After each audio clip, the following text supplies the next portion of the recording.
So yesterday, Mike Thomas, he got pretty vocal, got pretty active on Twitter, X, whatever you want to call it. And he aired out a lot of grievances and talked a lot of trash about some players, the organization for the Saints. And honestly, he talked about his potential future, and we're also going to dive into like what my thoughts are, what other, possibilities for Mike Thomas. It is just a lot to talk about. I hate that we have to discuss this topic because in my perfect world, Mike Thomas is a Saint forever and he's always healthy and we never have these problems, but that's not the world we live in. Welcome back to Reality, Trace Gerard. So guys, I want to hear from you. Here at Chat Sports, we pride ourselves in getting a lot of audience interaction and in getting y'all involved. Like, we don't want to sit here and just talk to you guys. We want to talk with y'all. So get loud for me. Do you want Michael Thomas to return in 2024? If your answer is yes, just give me a simple 13 in the comment section. That's his jersey number. And if not, I want you to comment why down below. I want to hear from you. Get active in the comment section and be loud because I know Saints fans are loud and proud. All right, so just to kind of add some context here and to kind of set the scene for all of this. How all this started was Chiefs fans and Chiefs Twitter. They were trying to recruit Michael Thomas yesterday during the AFC Championship game and after the game and whatnot. And so that's kind of how this all started. And Michael Thomas replied to a guy, and this is what he said. He said, "Facts. God's timing be the best too." So that was the first thing. And then you would think like, oh yeah, God's timing is number one. It's the best too. Like, you think it's a player that's just talking about whatever. But and then it just continued. So here's some screenshots of what happened. So Andrew, he tweets that, and he says, "Mike, if you can stay healthy, you'll have stats. You'll have the stats that you had when Drew was around." And he replies with, "Well, if I didn't get set up by a bad ball, I probably would have had a light little 1,000-yard season, but could have, should have, would have. I know, I get it. LOL." So, like, clearly taking shots at Derek Carr there for some of the bad throws that he had, especially the one that got him hurt against the Vikings very early in that game. And then there's more replies. Love it. "Well, if I didn't get set up by the bad ball," there you go. Andrew replies, "Facts. And any change of scenery probably would be best anyhow." Mike Thomas doesn't end there. He replies with, "On top of that, they wasn't even trying to get me the ball. But it's no denying my style of play. It don't age. Play it. You will see." It's wild. And then a little bit later, here's what he tweeted out. 4 Super Bowls in 5 years. Insane. Clearly, Michael Thomas is impressed by the Chiefs. There's been a lot of buzz around the Chiefs and Mike Thomas for, at this point, a few years. I mean, I remember a couple of years ago, my first season at Chat Sports, talking about trading Michael Thomas to the Chiefs when I was just a guy behind the scenes and scripting stuff and I wasn't in front of the camera. So this has been a rumor, and these are a team and a player that have been tied to each other in the past. It wouldn't surprise me if he moves on, but I want you to take a guess. Where will Mike Thomas play in 2024? Will it be in the Big Easy? Will it be in Kansas City? Could it be Houston? Could it be a Jacksonville? Could it be a Philadelphia, Houston? I don't know. You let me know. Where will MT play in 2024? My prediction is he's going to be a Chief. Like I just said, there's been buzz around it. He clearly was impressed by them. He tweeted that out. 4 Super Bowls in 5 years. Insane. And don't forget, Mike Thomas literally put it all on the line in order to try and get Drew Brees a ring, led to the which caused an injury that wasn't, excuse me, let me make sure I have the timetable right. Drew Brees was trying to go get another ring. Michael Thomas got an injury, didn't sit out, rushed himself back, further injured himself, and now we have the injury history and the lack of playing time that we've seen over the past few years. I think Mike's going to be a Chief, and I think that he's done in New Orleans, and I hate to say it, and if those tweets I just showed you doesn't say that, as Billy Mays once said, but wait, there's more. So TJ Jones, one of my Really good, like a really good follow on Twitter, by the way. I actually really enjoy seeing what he has to say. I think he's a very opinionated guy, and I like to think of myself as an opinionated guy, so I give him a lot of kudos for being bold enough to share his opinions despite whether or not other fans agree. But here's the thing.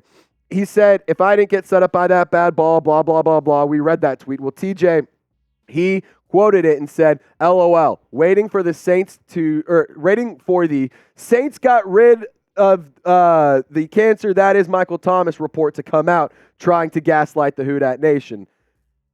DJ Jones is sitting here. I'm waiting for the Michael Thomas is on another team tweet report to come out. And then Mike claps back at Jeff Duncan saying, LOL, written by Jeff Duncan, but I bet he won't write why no OC is taking the job they've interviewed.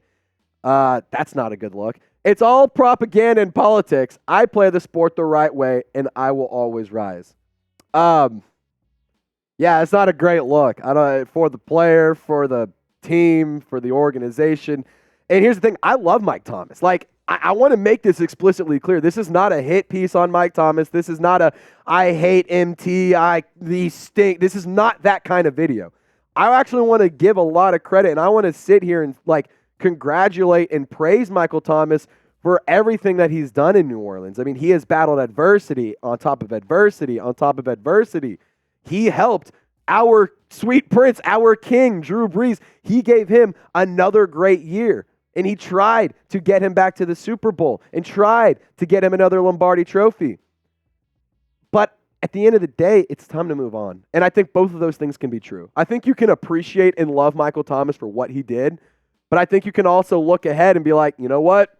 The past is the past. We're moving forward. Whether or not you like it, it is time to move on. And I have a ton more thoughts to get into and a ton of, just in-depth analysis to get to. I have some numbers, some stats to back some of my claims up. But before we get into that, I want to give a big-time shout-out to Prize Picks. They are today's presenting sponsor. And guys, Prize Picks is my favorite daily fantasy sports app. It's the #1 DFS app in North America. And how it works, you just pick 2 or more players. You play the more or less game, meaning you choose more or less based on a projected stat line, whether it's passing yards, touchdowns, targets, rushing yards, total yards, and whatever it is, you can literally just pick more or less and win you some real money. So how it all works is, as you can see, it's the best DFS app. We just had to make that point clear. So how it works, you go get the free download the Prize Picks app. You use promo code CLNS, and they're going to give you an $100 deposit match, meaning you put in $100, they're going to give you $100 to put your projections down with free, meaning you have $200 of free projections to do whatever you want with and go get rich. Here's the other thing. That more or less game, I was talking about it a minute ago. Dude, it is so much fun. I'm telling you what, I love football. I'm trying to get more into basketball, and admittedly, I'm trying to get myself more, acclimated to the Pelicans. I'm not an NBA guy. I'm not even from New Orleans. I'm a Dallas guy, but I'm a huge Saints fan.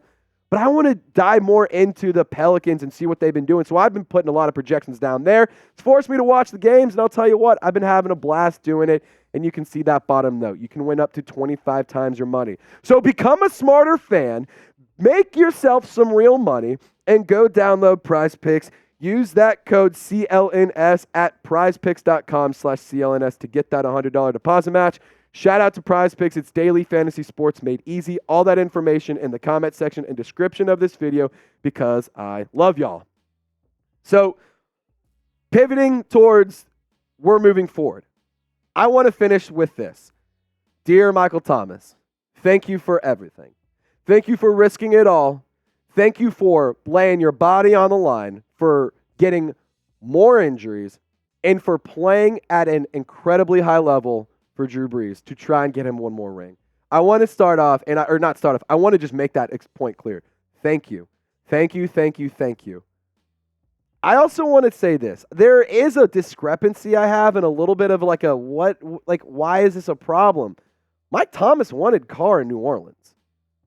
Thomas wasn't happy with Andy Dalton. Jameis Winston wasn't getting playing time. Mike wanted Carr. Let's just take a quick second and look at the facts here. Michael Thomas was integral in recruiting Derek Carr to New Orleans. He was on the phone with him. It was him. It was Michael Thomas, Cameron Jordan, Tyrann Mathieu. These leaders, these veteran guys, played a huge part in recruiting Carr to the Saints. And when Carr signed, Michael Thomas celebrated the move. He took to Twitter and got pretty active. I'm going to show you that screenshot if you don't believe me here in a second. But I also think the facts show this. Fans were disappointed in Derek Carr.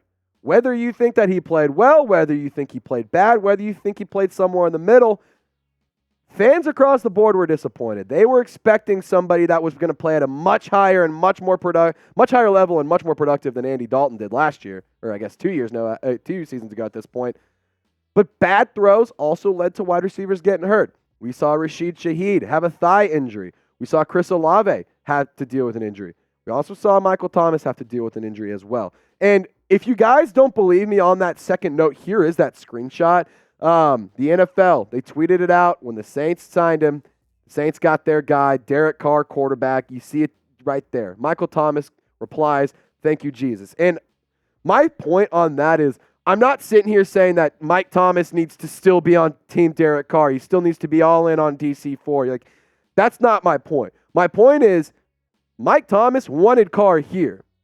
Carr and Thomas didn't work out.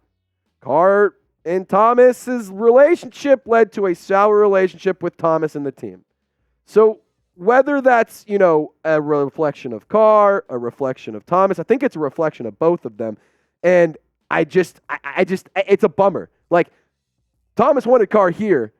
They got the quarterback that Thomas wanted, and now Thomas wants nothing to do with the team. So that's just the facts of all of this. That's not me speculating. That's not me telling you an opinion. Like, those are things that happen. Saints fans were not happy with Derek Carr. Michael Thomas is not happy with Derek Carr. Michael Thomas also recruited Carr and celebrated when Carr signed. So, again, you can play with the player and realize this is not what I thought it was going to be and change your mind. You're allowed to change your opinion. That's what people do. Hell, I change my opinion all the time on things. But it's just a little bit weird that that's what happened, or that he got the guy that he wanted, and then here we are. So it's just a bummer. I think that it's a little bit unfortunate, but I wanted to point that out because I do think it adds a little bit of context and tells a little bit of a story. So I want to see you guys there, though. Where? On our live show on Wednesday, baby. Last week, we had our first off-season live show of the 2024 offseason. What, $300-something in super chats? It got absolutely rowdy. It got rambunctious. Me and my guy, producer Seeps, we were bringing that heat for about an hour and a half on Wednesday afternoon. So be sure to subscribe and join us at 4 p.m. Central Time. Do not miss out. We're going to be talking about the Saints for about an hour to an hour and a half straight. Trust me, you're going to want to be there. And before the injury, kind of getting back on track here, Michael Thomas was averaging a career low 3.9 receptions per game and then 44.8 yards per game. He was on pace for 66 receptions and 761 yards. What Mike Thomas said he was going to get to 1,000. He was likely going to get there. On pace, that doesn't seem to be the case. But obviously, you have the momentum. You have a couple big breakaway plays. You have a couple big time throws, a couple crazy catches, and that number can get better, obviously. But before the injury, Michael Thomas was having a career low season, which is, unfortunate, especially considering, like we talked about a minute ago, Thomas wanted Carr in New Orleans. And here's the thing. My take on Derek Carr. You guys are going to honestly hate. There's no way all of y'all, somebody's going to hate me for this take. Derek Carr wasn't good. Derek Carr wasn't bad. Both of those things can be true at the same time. He was nothing but extremely and aggressively average in 2023. Look at the numbers. You have two outlying stats there that are number 5 and number 6 ranked in the NFL. And that's the pressured completion percentage at 60.9%. Actually pretty impressive there. I didn't realize it was that high. The true passer rating, 103.6, which is top 5 in the NFL. But then the passing touchdowns, he's top 10. He is number 10, but that's still top 10. Passing yards, number 13, average. Deep ball completion percentage, 40.6. That's number 14 in the NFL, average. Red zone completion percentage, it got better towards the end of the season, but at 19th in the NFL, below average. Like that's like the lower side of the average, label I would give them. And this organization is just in a tough spot. Like, you have extremely average quarterback play. You have players that are not happy with that quarterback play. You have a lot of money just dished out to veteran players. You don't have an OC. You don't really have a culture. There's no really vision of what the future's looking like. It's just, man, all I can say is I hope this offseason can get the Saints back on track, because good God, if not, I had a tweet the other day about the Falcons hiring Raheem Morris, and I'm very, very, prepared now to end up on freezing cold takes because of it. So I hope for my sake the Saints can figure it out, and I hope for your sake you guys can at least be at peace on Sundays and the Saints don't have to keep making us mad. But I hope that things can get better. I hope that things can get back on track. And at the end of the day, as fans and as YouTubers and as whatever, we're not in the walls. We're not making the decisions. We can speak as loud as we want, but Mickey Loomis and Gail Benson are so stubborn they're going to do what they want to do. So let's talk about this season, because the offseason isn't technically here for all 32 teams. But the Super Bowl is set. I think that we can all agree this is not the matchup we wanted to see. So we're going to take it like this. Do you want San Francisco 49ers and Brock Purdy to win, and George Kittle and Deebo Samuel and Eric Armstead and guys like Brandon Ayuk? Or do you want Taylor Swift fans to win? I feel like the world is 49ers fans. We got to take it to we got to beat the Swifties. Like, we just have to beat the Swifties.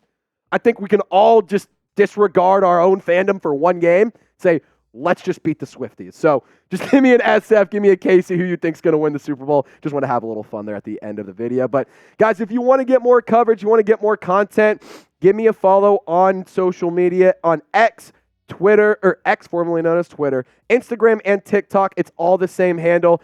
I actually just posted a couple jersey swaps for some New Orleans Saints off-season targets for some coaches, some players. So I'd encourage you to go check those out. We got a lot of other fun and interactive and entertaining content on social media. So give me a follow. And as always, Saints fans, y'all stay golden. We'll see you on Wednesday for our live show.